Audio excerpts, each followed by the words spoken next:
Hey everyone, hope you're having a fantastic day wherever you are in the world.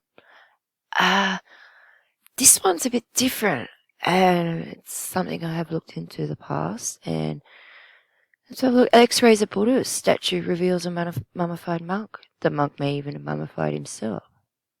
February 2015. So this is a statue. They X-rayed the statue.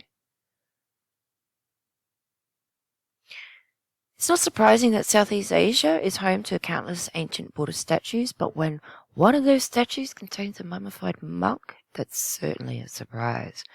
A mummified monk is exactly what researchers at Netherlands Medina Medical Center found when they placed a 1,000-year-old Chinese Buddhist statue inside a CT scanner. Researchers believe the statue contains the body of a Buddha named Luquan, who may practice the tradition of self-mummification to reach his final resting place. Researchers weren't completely surprised by what the scans revealed. They knew that there was a mummified body within the statues, but they didn't know what else about it. Sorry, they knew that there was a mummified body in the statue, but they didn't know much else about it. Okay, so they knew. How did they know that it was a mummified statue? How? Like what, word of mouth or, CT machines? Like, has it been scanned before? We haven't been told. Buddha statues containing mummified monks are quite rare. And this is the first time a particular statue was released beyond the borders of China. The statue has been displayed in a mummy exhibit last year at the Derrance Museum in Netherlands, which yielded a perfect opportunity to examine it in more detail. Okay, so this is, it's saying it's quite rare, but they knew about it. So how did they know about it? Scientists and medical staff performed the CT scan that revealed Luquan's meditating body in full detail. They also used an endoscope to examine the abdominal cavity of the mummy inside. They also discovered that the organs had been removed and replaced with paper scraps that were printed with ancient Chinese characters. It isn't clear what specifically was written on those paper scripts.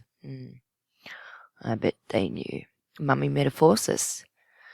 If you were a monk that wanted to achieve enlightenment and be revered as a living Buddha, self-mummification as your brutal option, the monk's spiritual path would starve themselves for almost a decade, subsisting on water, seeds, and nuts. Then they'd be sealed inside the statue and ingest roots, pine bark, and toxic tree sap-based tea for another 1,000 days, eating and breathing through a small tube. Eventually death would come, and the monks mummified in this manner were said to have reached enlightenment. Okay, so how did the paper get in there then? That's my thought when I was reading that. How did the paper get in? How did they remove the organs? According to the Derrance Museum, this Buddha sarcophagus is an example of self-mummification. However, the fact that his organs were removed and replaced with paper suggests that this may not be true. Regardless, let's hope sealing yourself inside a statue while surviving on toxic tea isn't the only true path of enlightenment. So I just thought I'd share this one quickly. Thanks for watching wherever you are in the world. You have a good morning, good afternoon, good evening, and good night. Much love. Raise your vibrations. Bye.